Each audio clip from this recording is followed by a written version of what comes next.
Thank you, Madam Speaker, and I'm very pleased to be able to rise again and discuss with my honourable colleagues from the other side of the House from the question that I asked in June.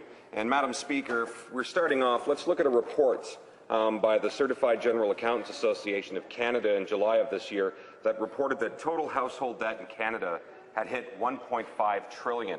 On September 13th, Statistics Canada reported that household credit market debt rose to 149% of disposable income in the second quarter. At the same time, due to falling share prices and pension assets, average household net worth fell by 0.3%.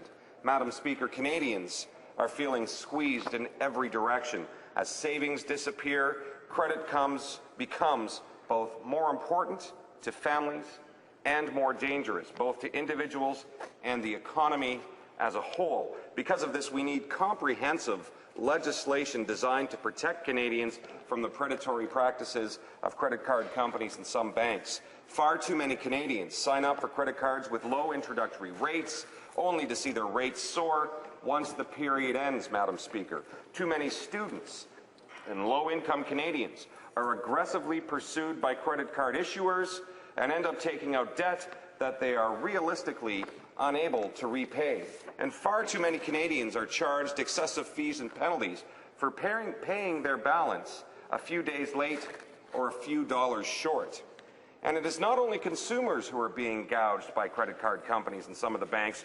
On the first anniversary of this government's voluntary code of conduct, the Canadian Federation of Small Business published a report card on the voluntary code, and their findings, Madam Speaker, that small business margins are being eroded by credit card merchant fees.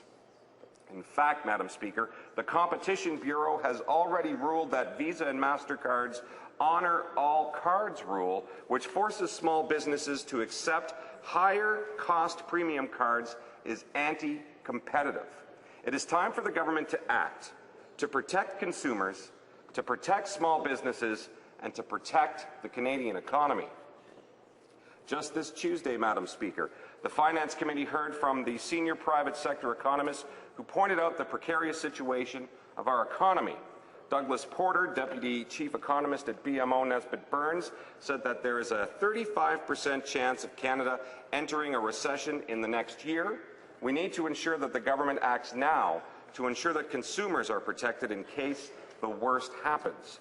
This government's wait-and-see approach is fundamentally flawed, Madam Speaker. It is better to treat the cause now than apply a Band-Aid once it's too late. Madam Speaker, in April of 2009, the 40th Parliament adopted my motion for the government to introduce a comprehensive credit card legislation to protect consumers. The problems facing the global economy may be different today, but this issue continues to affect Canadian consumers and small businesses. Madam Speaker, when will the government recognize this and make the legislative changes required to continue to protect consumers and small businesses? Thank you, Madam Speaker. Honourable Parliamentary